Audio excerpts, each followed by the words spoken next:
Well, hello everyone, and welcome to another installment of the Competitive Enterprise Institute's webinar series, Repeal for Resilience. I'm Kent Lassman, President of CEI, and I'm your host today for a conversation with Cass Sunstein and Philip Howard. Today we'll focus on the structural reforms of the regulatory state. That's how we create, monitor, evaluate, and even repeal regulatory mandates. We're joined by two men who are genuine leaders in the field and who bring diverse experience to the question. Cass Sunstein is the author of more than 45 books. He served in leadership roles for the Obama campaign and administration. He's at the forefront of fundamental questions about law and economics, as well as administrative law, and he's currently a professor of law at Harvard Law School. Philip Howard is the chairman of Common Good. His research and advocacy has shaped a generation of thought on litigation reform, the limits of civil service, and the sclerosis embedded in our current regulatory systems. For more than 2 decades, I've learned from and wrestled with the ideas of these men. We come at these questions from very different starting points, and today we find ourselves at a moment where all three of us appear to converge on an idea of a reset, a cleaning out of the regulatory closet. We have a Harvard academic, a government reformer, and the head of a libertarian think tank moving in the same direction. It's no small thing that I've been looking forward to this discussion for weeks. If you'd like to participate, please make sure to use the Q&A feature found at the bottom of your screen, and that way I'll see your questions. After some opening remarks, I'll moderate a conversation for the balance of the hour. And Cass, I'd like to start with you. You have a very evocative image of regulatory sludge and ideas about what you'd like to see happen with reforms for administrative law. Could you start us off by walking through those ideas? Yes, it's great to be here and thrilling to be able to talk about fundamental questions at such a time. The time is not thrilling, but the ability to make progress on them actually is. So let's understand sludge to be paperwork burdens or administrative frictions. It might involve time waiting in line. It might involve a form of 100 questions or 70 pages. It might involve a phone call. It might involve document provision to regulators.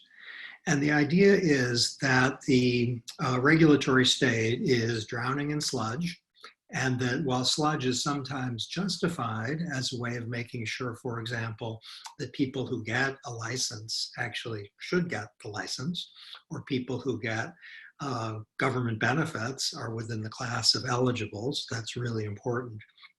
The sludge is excessive. So there's breaking news, which for me was a banner day in sludge history and in some ways American history, though no one noticed it. And it was in February when the US government released, are you prepared, the information collection budget of the United States. And that document, which is only 60 odd pages. I'm embarrassed to say that when I was in charge of it, it was over 200 pages. I think I shouldn't be proud of that because this is about paperwork reduction.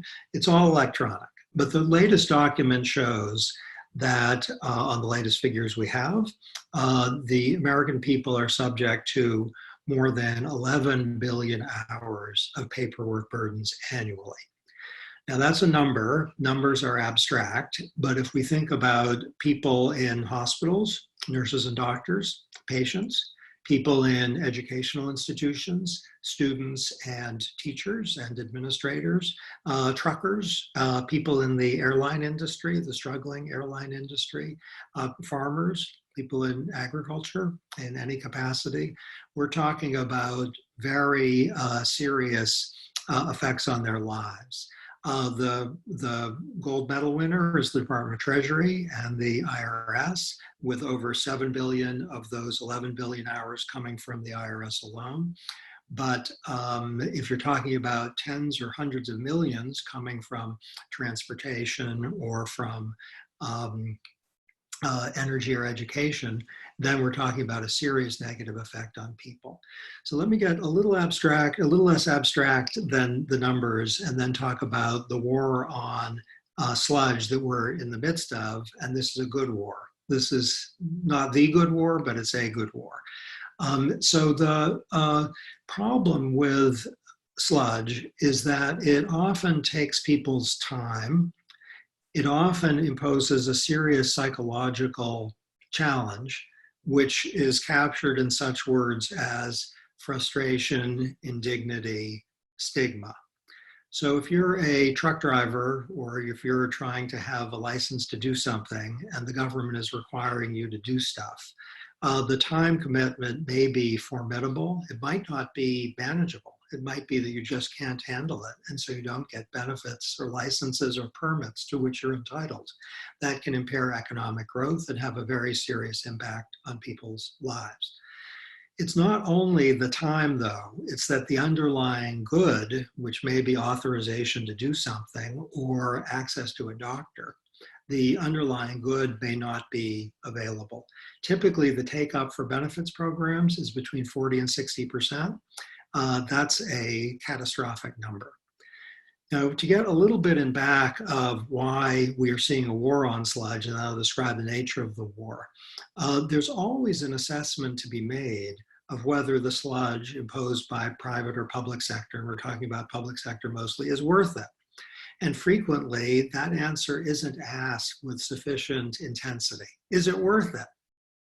In a situation in which, let's say, people get something that they need because they're really poor or they're really sick, the bureaucratic mind is concentrated, which accounts for the fact that the Department of Health and Human Services, the Food and Drug Administration, and many others have been taking sludge away in a way that doesn't seem like a top-down White House mandated process, but more a kind of deep state recognition that the adverse effects of all this frustration and time just isn't worth it when you're talking about either lives or economic survival. And so Treasury has done stuff that have involved simplification and automaticity. Okay, that's the war on sludge, which has been inspired by COVID-19. The broader point is whatever the optimal level of paperwork burdens, and I'm using that as a placeholder for sludge, it can't possibly be 11 billion. And so what's needed now from all our institutions really, including courts, by the way, but first and foremost the executive, is a systematic effort, and now I mean top-down, led by the White House, to eliminate these kinds of burdens and frustrations for people. And that can take the form, for example, of an executive order. And President Trump, I'm talking to you. We are on one page, I believe, on this issue.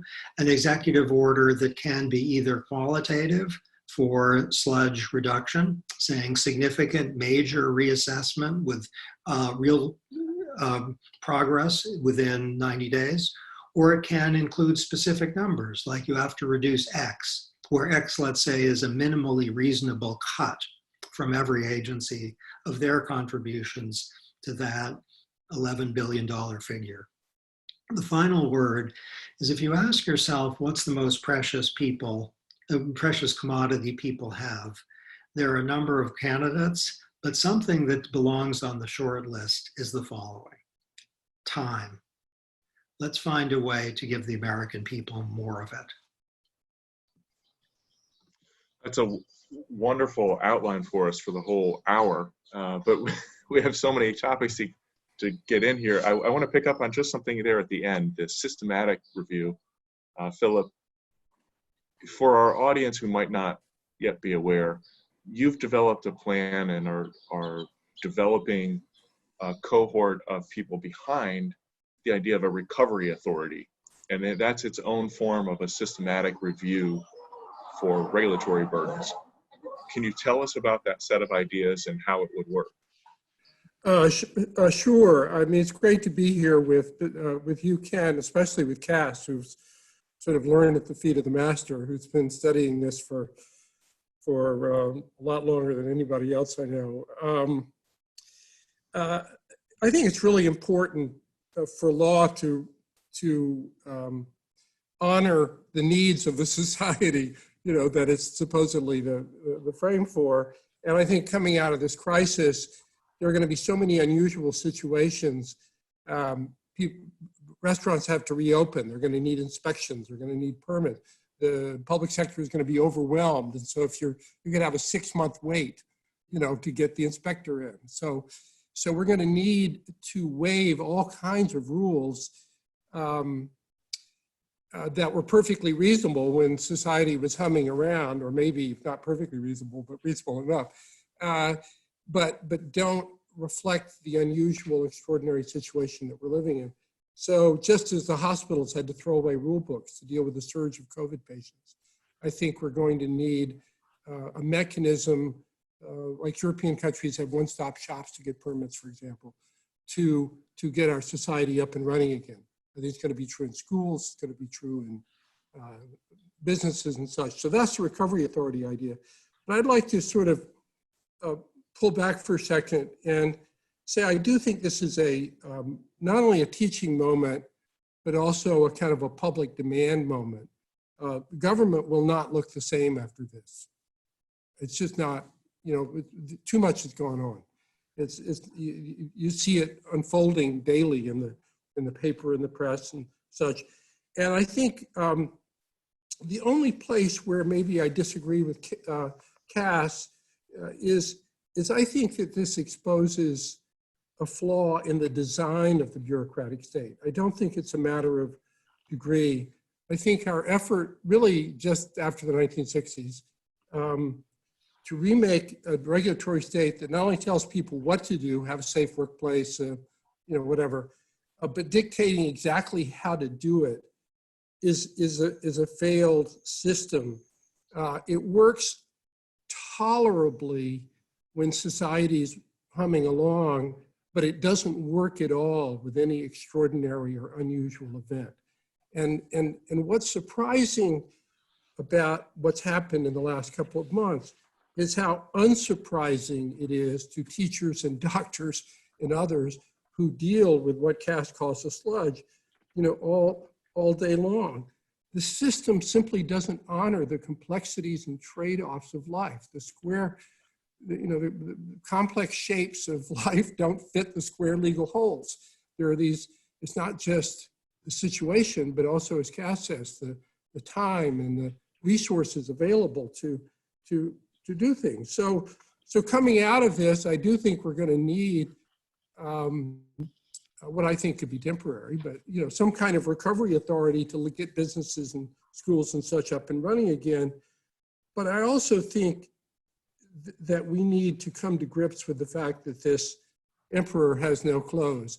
And it's not what the politicians have been saying for 30 years. It's not that we need to deregulate. The free market's not going to protect us from pandemics or give us clean water. We need government oversight, but I think we need to re-regulate. And I think we're at this moment where there are two things about the modern system that just have to change. The first is we need to clean out the stables. The framers made a mistake and gave us no practical way for democracy to undo laws. They made it hard to pass new laws without thinking that when you had to undo a law that you didn't need anymore, you have to go through the same process. Except at this point, it's got 1,000 interest groups surrounding it, so it never happens. We have farm subsidies from the New Deal and the Jones Act from 1920, and and all these good programs that are well-meaning, the special education law from 1975, that don't work in practice, but no one can adjust them. So we just need to clean out the stables.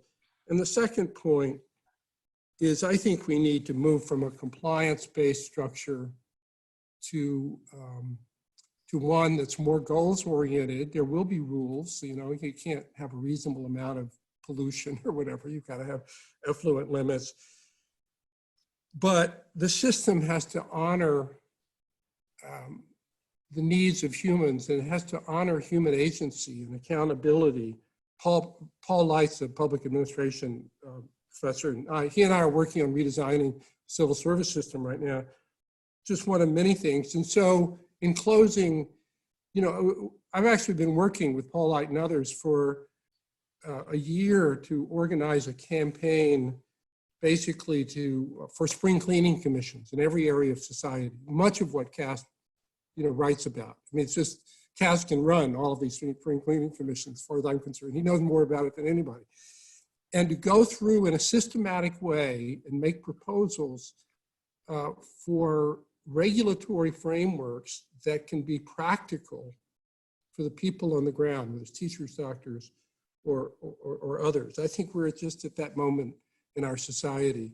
And the history of recodifications is that they spur incredible energy when you get rid of kind of tired old, restrictions. It was true in ancient Rome, and it was true after, it was true with the Napoleonic Code. It was true with the Uniform Commercial Code in this country in the 1950s. And I think we're at that moment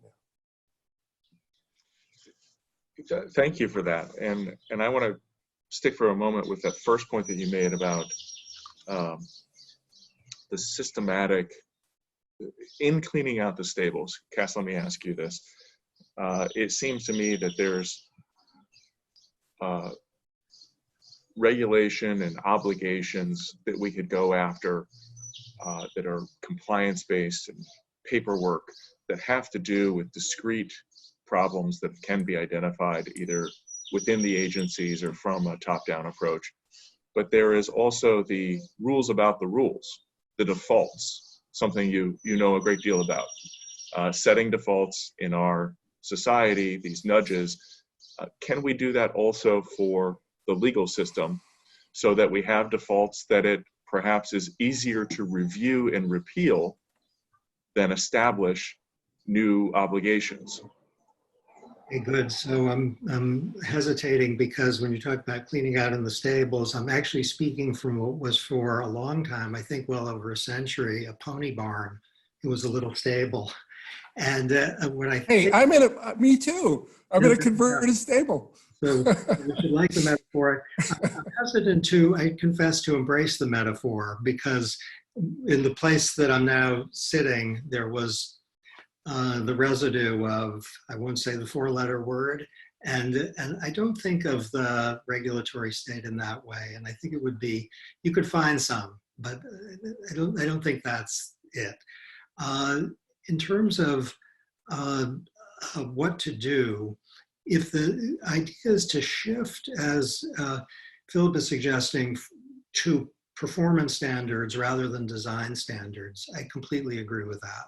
And the good regulatory interventions of the last X years take the form of performance standards, not design standards. They say the air has to be of a certain air quality. It doesn't say how you get there. It lets the private sector use its ingenuity. And that should be the right approach to workplace safety, to food safety, et cetera. And that's really important. I would not say, I don't think, that repealing a rule or a law should be easier than having it in the first instance. I don't even understand why that would make any sense. You wouldn't want to repeal a rule, let's say, that says that it's not a contract unless there's consideration. You wouldn't want to repeal, I don't think, the Civil Rights Act of 1964 more easily than enacting it. The barriers that we have to the Civil Rights Act of 1964, or the take your pick, the Earned Income Tax Credit, anti-poverty law I quite like, to the Social Security law, to the Clean Air Act, which on balance is a great thing, many problems, and on balance, I would want to do that. So the right framework for thinking of these things is some version of a cost-benefit framework in which you want to be extremely disciplined about the costs and benefits of issuing a regulation or a law, and extremely disciplined about the costs and benefits of repealing same. The Trump administration's cost-benefit report from a couple of years ago cataloged the costs and benefits over the last decade. And it found that the benefits of regulations over the last decade, the benefits crush the costs. We're talking about well in excess of $100 billion in benefits. And those numbers have been subject to internal and external scrutiny. I wouldn't go to the bank with them, but I think they're definitely ballpark. And those net benefits are human lives saved. They are consumer savings. They are a product of deregulatory initiatives from Republican and Democratic administrations. And what we want to do is tamp down on the costs and move up the benefits. And that's the right framework. To say we want to make deregulation easier than regulation, there's even a conceptual problem with the concepts there. Let me just respond briefly to that. I'm not saying make it easier. I'm saying no, make it harder. And the practical effect of the current system is that it's almost impossible to get rid of any law, no matter how obsolete, again, farm subsidies, the Jones Act, because one interest group, one senator, whatever, can put the kibosh on it. So I'm for equaling the playing field, evening the playing field, not making it harder. And what's happened is once you get, it's this one-way ratchet. You know, somebody gets a rule that helps them. There's no longer a need for the rule. And it's, pick a number, exponentially harder to get rid of the rule than it was to put it in. This is great. So Ken's question I was addressing, which is, should it be easier to get rid of a regulation than to issue a regulation? And that was what I was responding to. I think it's helpful to distinguish between legislation and regulation, because, so Philip, I completely agree with you with respect to legislation. It's really hard to get a law through, but it looks like it's harder to get rid of a law once through. I want to be more empirical than my last statement suggested, Right. but I tend to think that's true. With regulations, it's exactly the same. So to get rid of a regulation is no harder than to issue regulations. And the Trump administration has got rid of a lot of regulations, and the Obama administration did the same thing.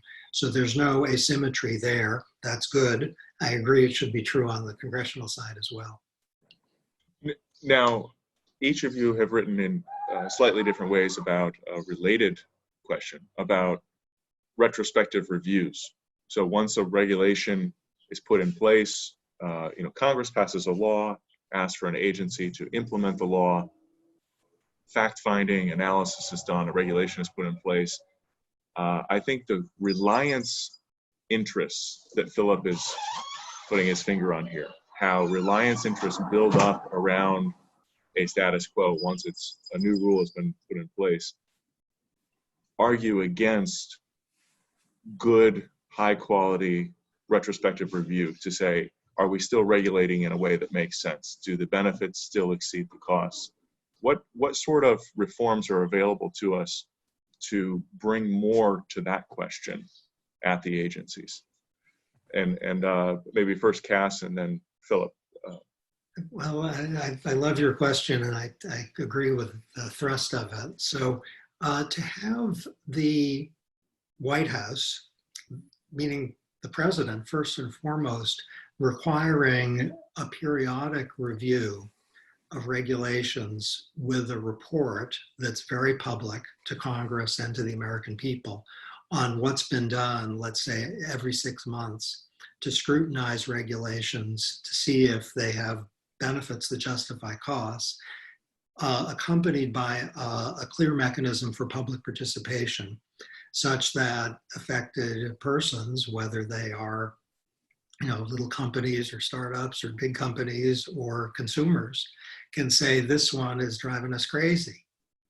Have another look, with probably an obligation to have in the report an accounting of what the comments are, together with a response. And the Office of Information and Regulatory Affairs, which is a little shop, they have about 50 people, but they're the natural place to have the kind of institutional lead in making sure agencies do that. Now, there's stuff like that in place, but under, I think, both Republican and Democratic presidents, the retrospective review process has been more episodic and occasional, and maybe driven by something like an idea one person has, than by something systematic of the sort you're calling for. And Philip, did you want to address that? Yeah. I think in addition to what Cass said, and I do think OIRA is probably the right institutional home for it, the problem with it coming out of the White House is that at least today, we don't really have a legislative culture of retrospective review. We just, or frankly, administrative culture. You know, even if you're at OIRA, you're confronting some dug-in, you know, official who's been doing it a certain way for 30 years in some other agency. So, so we have to get over a cultural hurdle of inertia, you know, the status quo. And so I would add one thing to that now. And I think COVID, again, adds the perfect opportunity.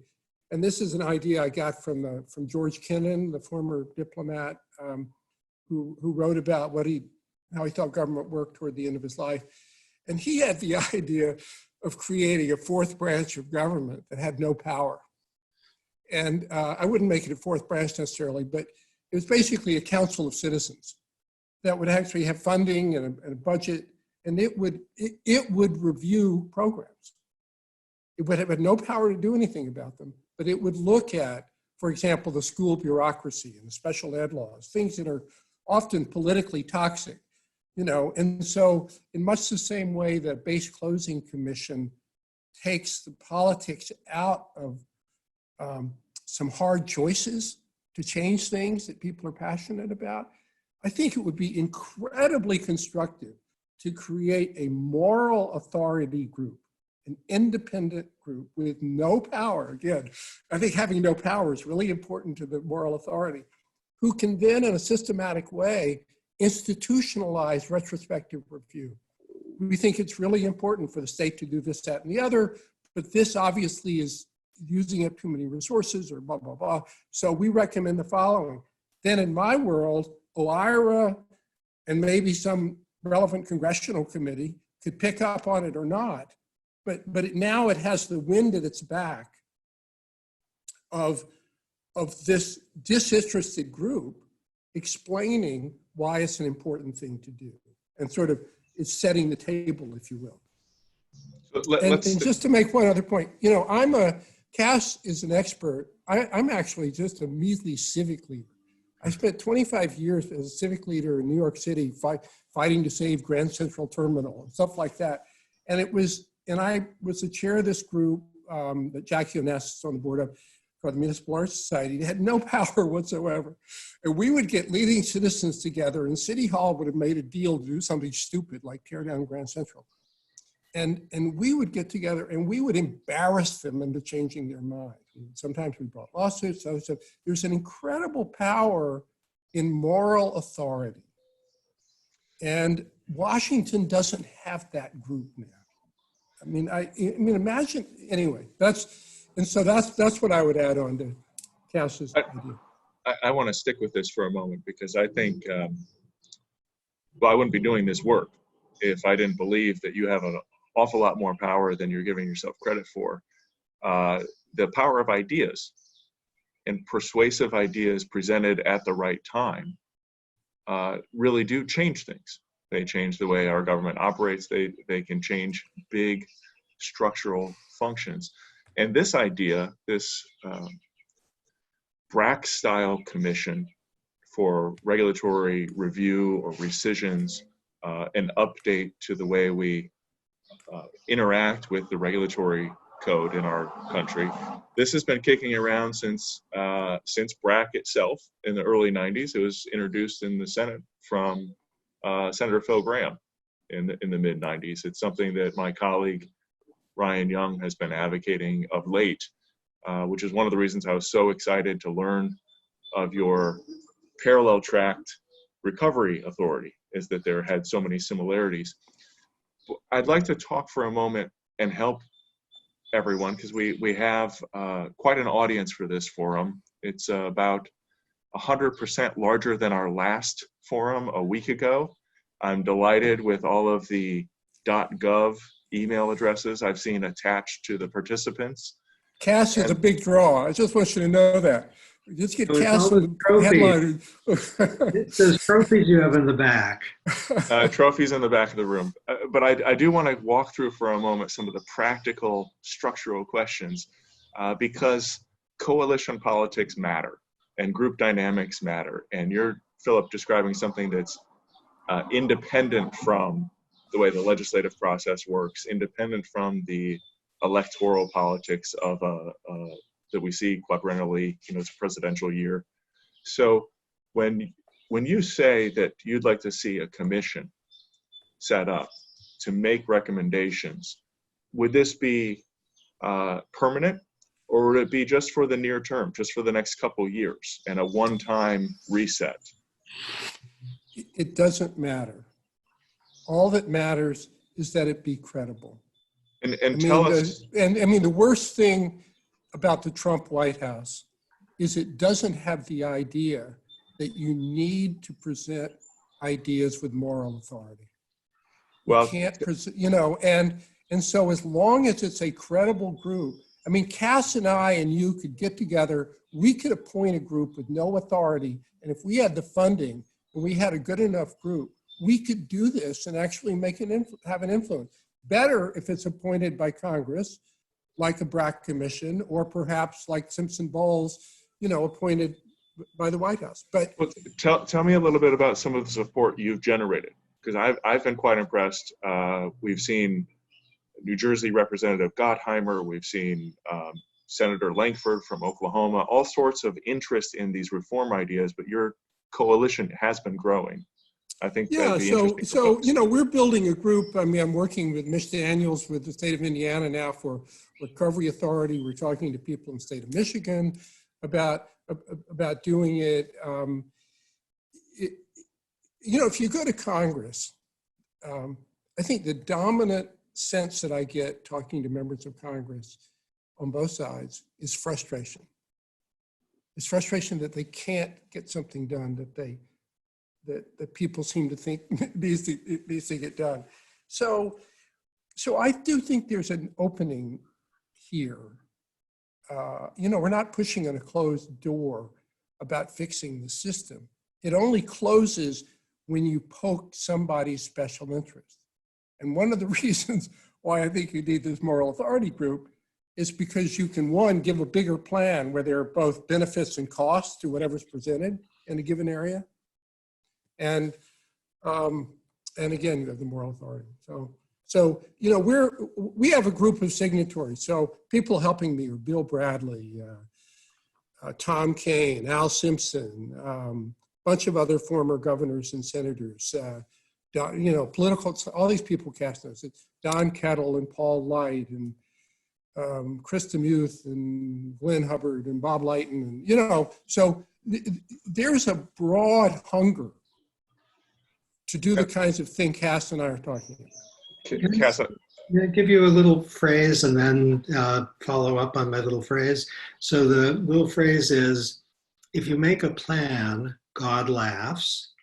If you make two plans, God smiles. And I'm going to suggest a second plan, which is that the Secretary of Labor, Secretary Scalia, might not know that there's 140 million hours in annual paperwork burdens that come from his agency alone. I doubt Secretary Cho knows that the Transportation Department is responsible for over 200 million annual hours of paperwork burdens. The second plan that I suggest makes God smile is if either of those people says that we're going to take this occasion to have within 6 months sustained scrutiny of those many millions of hours and burdens and take away every single one that isn't justified. That's so doable. It's not something that requires a new institution. It's something that is destined, if there's secretarial interest, to achieve something. So even if it's a failure, even if you only take away 10 million hours in paperwork burdens, those are real truckers or real airline people. The airline industry is struggling terribly. Or in the context of labor, it's real construction companies and real employees who would be helped by this exercise, not eventually, but in the relevant month. And this is something which the executive branch could do with a signal from the White House or not. It could do, really in a hurry. Like zero-based budgeting or something. Well, I wouldn't say that really. I'd say, take away aspirationally a minimum of 10%. So to say that the number should be net not higher next year than it is this year, that's surely true. I think probably it's not nearly ambitious enough. I'm going to pick up this standard, Cass, and I do want to get back to coalition politics, but I'm going to pick up this standard and move it forward because previously unannounced, I was saving it for the end of our call today, our session. Our next webinar in the series will be on May 20th, and it'll be a conversation with one of CEI's research fellows, Sean Higgins, and Secretary Scalia. And we will put this proposal to him later this month to see his reaction and see how we can move that second plan forward. I have a very high opinion of him, and this is something that, for the reasons you're giving, the time is now. Workers are facing a lot of stuff, and so are companies, and they come directly from the Department of Labor. I want to stick with you, Cass, for a moment, because we've been talking about, and we share, I believe, this optimism that we're at a moment where change is possible and important reforms. As you say, these are real hurdles, real frictions affecting people driving goods up and down America's highways, affecting the way we deliver medical services today. I'm not sure that our audience is familiar with the origin of the idea, but many people understand the core concept that you wrote about some 20 years ago about polarization within groups and the feedback effects of information flow. And I remain optimistic about this moment, that we can bring people together, as Philip says, toward a common good. People as diverse opinions as he listed, from former Senator Bradley to Mitch Daniels. What is it that we are seeing that is different than what your research about polarization would suggest that might take us off track? What a great question. So I have two directions toward a non-great answer. One is that if you have people whose, let's say, voting patterns are to them not what they're thinking about when they're thinking about how to solve a problem, then they'll try to solve a problem.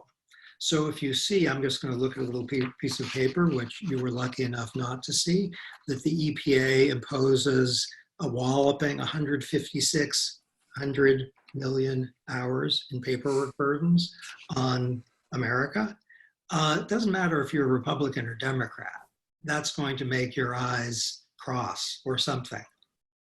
And then if the question is what's happening to, let's say, farmers or construction companies as a result of US government stuff, and is it worthwhile? You're going to have to talk a lot before the fact that you're a Democrat or Republican even becomes relevant. So the idea is, the first idea is, or a libertarian. Or a libertarian. A libertarian is probably going to dislike those numbers a little more than a non-libertarian. But speaking as mostly not a libertarian, I really don't like those numbers. And that's how I think most people would feel. The more general point, aside from if you're immersing yourself in facts, is if there's a project that people are working on together, the fact that they voted for, the Libertarian or the Green Party will frequently not be relevant. So if we're building together, a house, or building together Phillips Institution, he's got the evidence. The fact that you mostly vote for one or another party, who cares? It's a little like if you're playing a sport, if you're got a doubles partner in tennis, or if you're on a pickup basketball team, you don't care what their political party is. You're trying to win. And there is more often than we think a shared account of what it means to win. Look at the big sludge reducer in domains that involve poor people, that involve sick people, and involve in domains that involve the elderly. The big sludge reducer in the last months, the Trump administration. It didn't matter that they, tend to be conservative more than the Obama administration, but they did a lot of stuff to help poor people, elderly, sick people. Now this, by implication, I just want to draw out the next step of that argument. It is also often the case, and is clearly the case in these examples that you're using, Cass.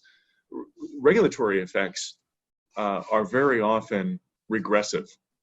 They land on the shoulders of the parts of society and the households, the individuals who are least suited to be able to cope with them. And that leads me to my first question from our audience comes in, asking about the role that language plays with all of this sludge, in the difficulty of understanding what a regulation means. So for someone trying to start a business or run a small business or run a compliance office in a large business, they spend a lot of time, as you've outlined, trying to just understand what the rules of the road are. Is there an efficiency to be gained with clarity, not just with quantity? Completely, and Philip's done great work on this. So often, in fact, the thing I heard most in the government, which I would not expect, going in, I didn't anticipate this, is exactly what you said. They said, we don't know what we're supposed to do. So sometimes companies would say, this is an expensive regulation and we really don't love it, but what we hate is we don't understand. And these are companies, not little ones, whose job it is to understand regulations. If you're talking about teachers or, even universities, if they have to struggle to understand something, they may work hard not to get near the line. Right. And that's more cost and more constraint on their exercise of reasonable discretion. Philip, you want to jump in there? Yeah, it's really important. I think Cass's prior answer also brings us together. There are studies that show that people of very different political views, when they are faced with a similar situation, react the same way, completely different. There's a study in England of social workers about that. And so bringing problems down to a local scale where people can work it out about how to deal with this problem in the classroom, whatever it is just dramatically helpful. And language needs to be at a human scale. So there's all this work done by these cognitive psychologists about how the conscious brain, working memory, can't actually retain things that can't be internalized. It actually just bounces off the brain. I mean, it doesn't, it's like we have these brilliant processors in long-term memory, but we have this 8-bit processor that's our conscious, except for Cass, who's got a 12-bit. So it's really important for law to be at a scale that the humans expected to abide by it can understand. Otherwise, it doesn't have the quality of law. It becomes like a tyrant, like this, it becomes this kind of people trying to deal with a 1,000-page instruction manual or something. They just can't deal with it, including, it's not just citizens, it's inspectors too. There's studies of that, where the inspectors can't understand the stuff they're inspecting. So it's really, this is a really important point. This is an important point about the way we craft the regulations and the law and the ability to absorb it all. But there's a tension, and I'd like you, Cass, maybe first to address this tension, because this is also very important. The argument that Philip makes for more local discretion and movement toward a goals-based systems for the application of regulation, that seems to me to argue against laws of general applicability. the more egalitarian value that runs very deep in American culture, a sense that fairness comes from rules that will be applied the same way regardless of situation. And putting those efficiency, clarity values that are important and will improve the quality of life and the length of life for American citizens against this egalitarian value, how do we navigate that, or how do we understand that tension in a way to make sense for policymakers? Okay, great. So I want to underline your point about the regressive quality of many regulatory burdens. And it's often missed that if you impose high costs on a sector, it's often people who are struggling most who are going to be hurt, either because they can't bear the cost because they're poor, or because the cost is eventually going to be faced, let's say, by consumers who are, or by workers who are marginal, and that they'll be hit. I think I like a lot of regulations, but I think people like me who like a lot of regulations tend to underplay the important point about potential regressivity. So let's put that in bold. On your question about equality, I think the way to do this, just like Philip wants to go local, is to get concrete about what we're talking about. So if we're talking about performance standards rather than design standards, and those words probably run afoul of the injunction to clarity. But a performance standard might be, your workplace can't have more than this level of silica in it, because people are going to get really sick if it does. You figure out how to reduce silica to that level. You can do 1,000 different things. It's up to you.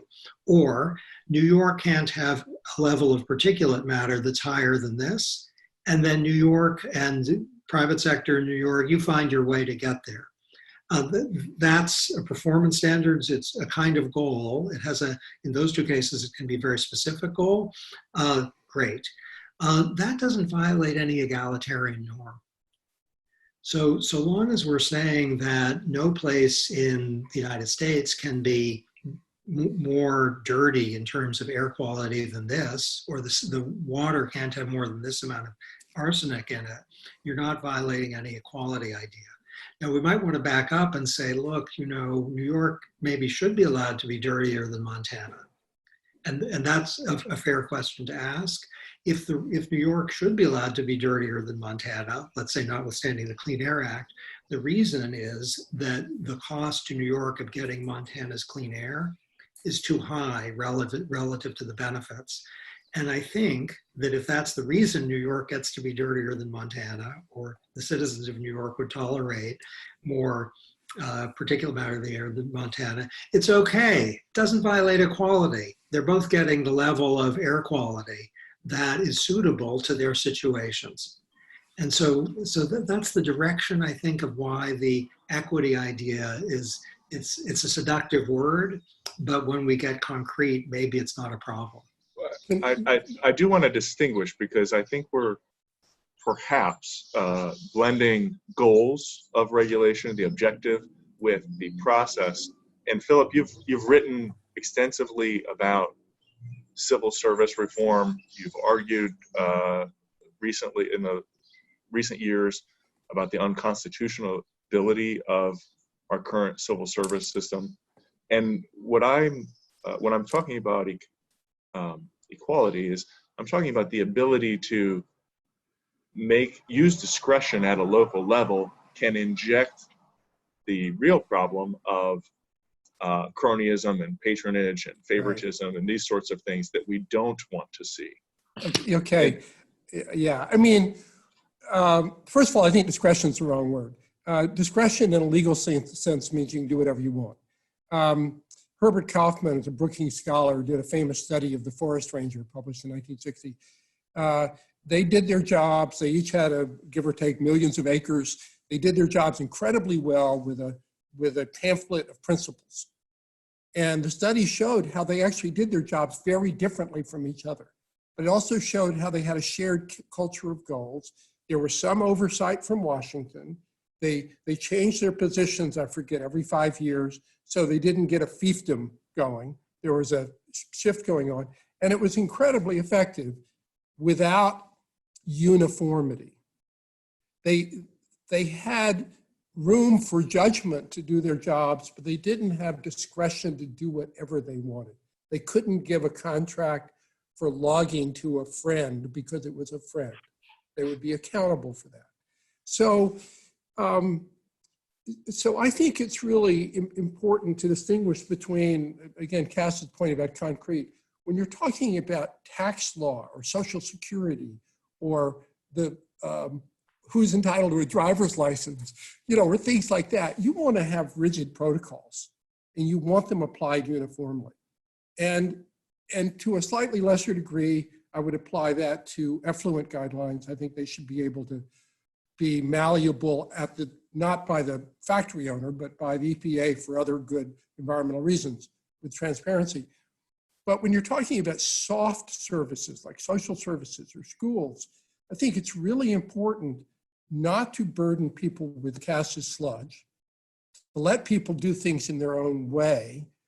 That doesn't mean they can teach creationism or whatever, you know, people don't want. You can still, it doesn't mean they can discriminate on the basis of race or anything else. You can still have all those principles, but you can give a people in the local community the ability to have a sense of ownership of how their schools work. And there's this incredible frustration now that I think has led to the political polarization and the craziness in our electoral season, where there's this sense of that people don't own their choices, that they're constantly being buffeted around by things that don't matter. So I'd go with Cass. Let's talk about different kinds of situations. And when you're talking about soft things, social services, schools, in my world, they would have not rigid performance standards, but I would say softer principles-based standards, but still accountable in the same way that the forest rangers were accountable, you know, up the ladder. Whereas if you're talking about other areas, you need to get more, you know, depending on the area, more specific and more rigid. And, but all of them involve some level of human, I think, re-empowerment and accountability. And the importance of redoing civil service is not to get rid of lots of lousy public employees. Is that when you have a culture of no accountability, it tends to kill a culture. That everybody knows it doesn't matter what the person next door is doing. So you need accountability not to purge all these horrible people. I think most people in government are good people. They spent their lives, you know, trying to help society, for God's sake, you know, but to create the energy that you want and the excitement and ownership in the public agency. I mean, so all these things need to get rehumanized. Everything we're talking about is about restoring some level of human ownership and practicality to the current system. I want to pick up on that idea of culture. When you have a culture-based system or a rules-bound system, culture will always trump. People will react to norms and other signals. The million-dollar question floating around the think tank hallways of Washington and academic centers for the last 2 decades has been, how do we reinvigorate a culture of legislative oversight?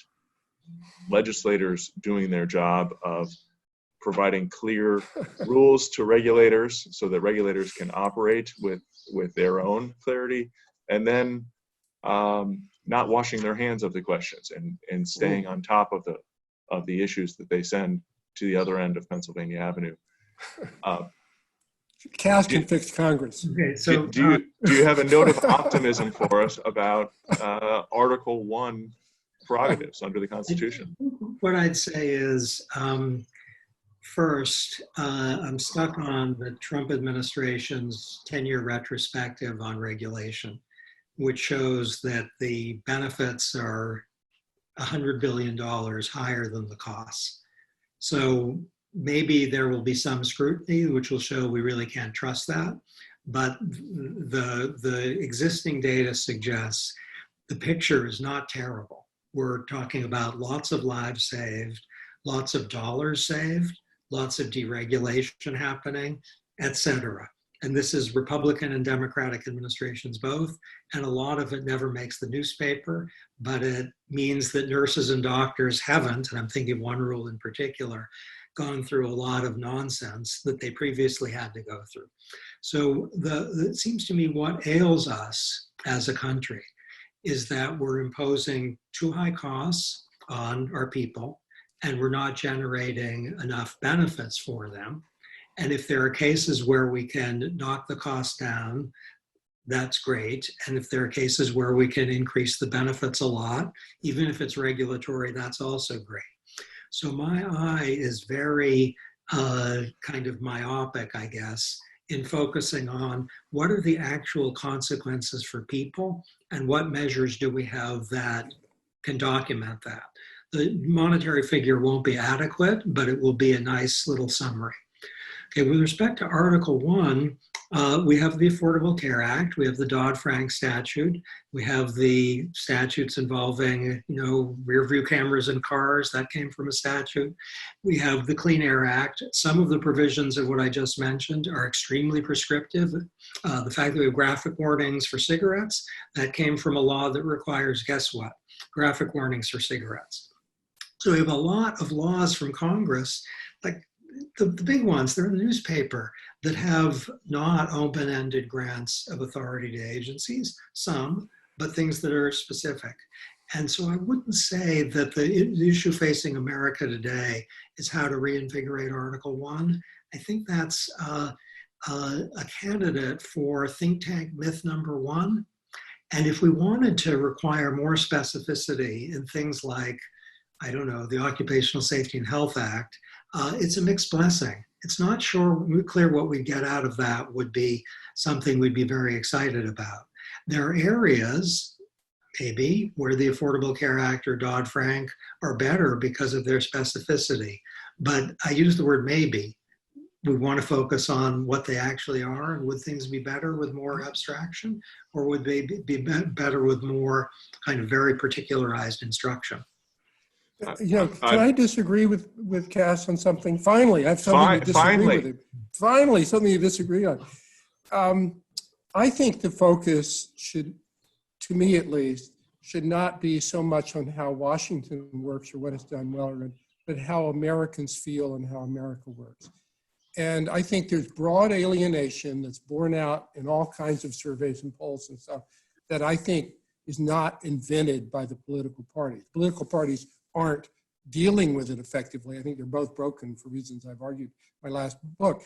But I think there's a broad alienation that comes, I think, generally from a lack of a sense of ownership. And I also think there's an alienation within Article 1 that comes from a lack of ownership. When the committees don't really have the power to go in and make recommendations as a practical matter and have that lead to change, you have this sort of top-down, system now. I think that's also discouraging. So I don't disagree, obviously, with anything Cass says about good things that have happened in Congress and good things that have happened within the bubble of Washington, the very big bubble of Washington. But I do think there are larger problems in the society that have led to this kind of political bouncing off the walls that we're seeing that requires a new vision about how the government and how law relates to members of society. Well, I was going to do a couple moments of wrap up identifying areas of common agreement, but I don't think I need to after those last two comments. I will save for another day the conversation I would love to have with you, Cass, about the unseen benefits, the counterfactual to the Trump analysis, the benefits that would happen absent the regulation. I want to thank you both. This has been an extremely fruitful conversation, not only about how we can address near-term costs to aid with the response and recovery to the coronavirus, but also systemic changes that can be made to the way we regulate and analyze regulation in this country. For those of you watching, I have two requests. The first is simply to look for the link to the recorded version of this talk. Please share it widely. We'll make that available to you later this afternoon. And as I mentioned earlier, I want to invite you to take part in our next Repeal for Resilience webinar. That'll be May 20th, so mark your calendars today. We'll be joined by Secretary of Labor Eugene Scalia, and there our conversation will focus on regulatory reforms that can help and make it easier to get hard-hit Americans back to work. With that, we will wrap up, and I encourage you all to send feedback. Let us know who you'd like to hear from, as well as how these conversations are helping you in your work.